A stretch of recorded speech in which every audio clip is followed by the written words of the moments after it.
Donald Trump wants you to be angry every day because he's angry. He wants you to be angry so that you'll relate to his anger and then to vote for him.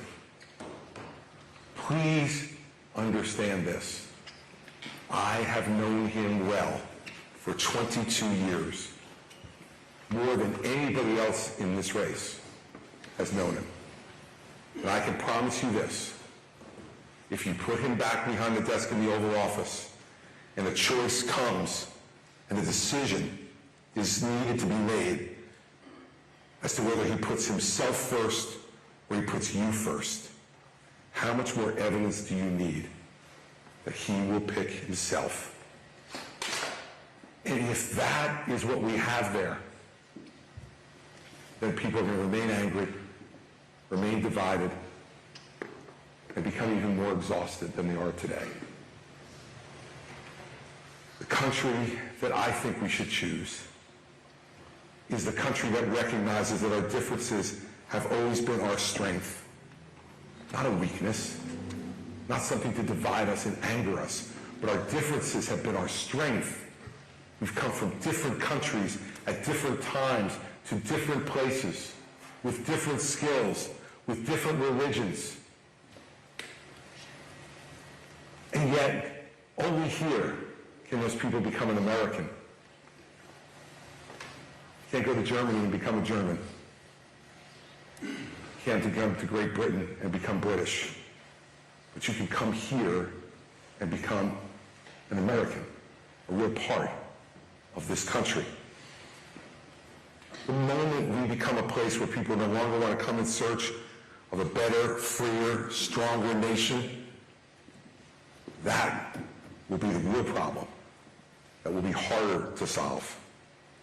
We back our allies around the world, and they shouldn't have to think twice about having America's support. Yet we have petty politics interfering with supporting freedom fighters in Ukraine. We have petty politics interfering with defending our friends in Israel. We have petty politics interfering with making sure Taiwan is armed to fight off the Chinese. They use the border as an excuse not to do those things. How about we have a country where we can do all those things?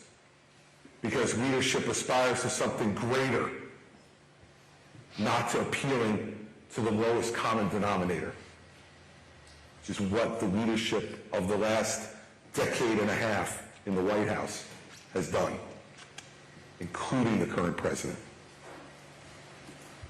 We need a country that once again feels like everyone has a stake in what we're doing, that we can bring people together. And it's hard. It's hard to do that. I did it for 8 years in New Jersey, in a Democratic state, with a Republican governor. And it's hard, because we have real disagreements. But those disagreements are small compared to the things that we have in common. But it takes effort. We have to work at it. We have to believe that the other person has a rightful place in our country.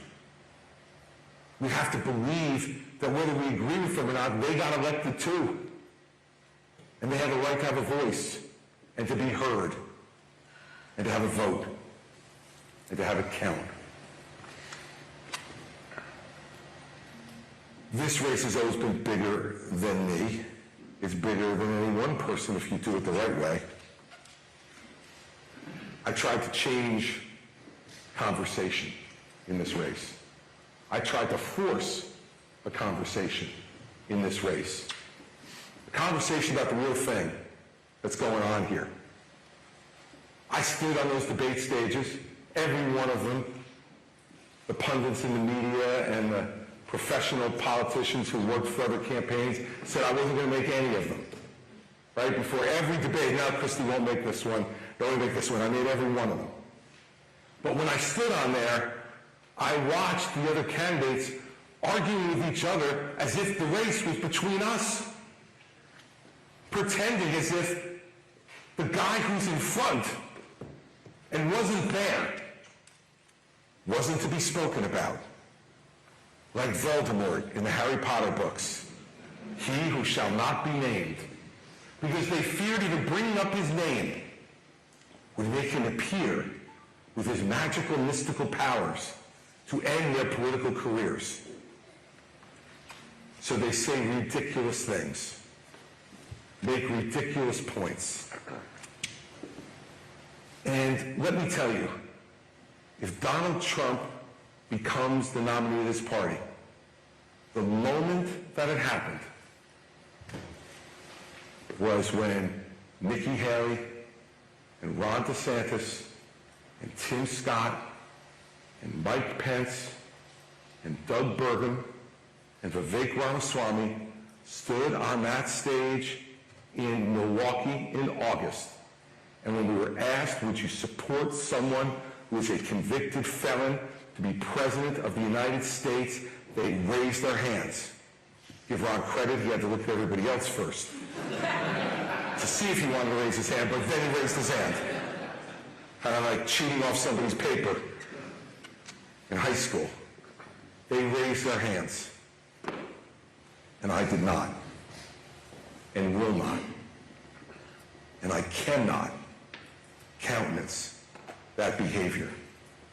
I want you to imagine for a second that Jefferson and Hamilton and Adams and Washington and Franklin were sitting here tonight. Do you think they could imagine that the country they risked their lives to create would actually be having a conversation about whether a convicted criminal should be president of the United States? I can't tell you how many people in New Hampshire have asked me, why isn't there a law against that? The answer is because nobody ever thought that someone would have the audacity to run for president as a criminal. And they never thought that any American electorate would actually support it. It's not their fault that they didn't put it in the Constitution along with 35 years old and a natural-born American citizen. They didn't think, let's throw in here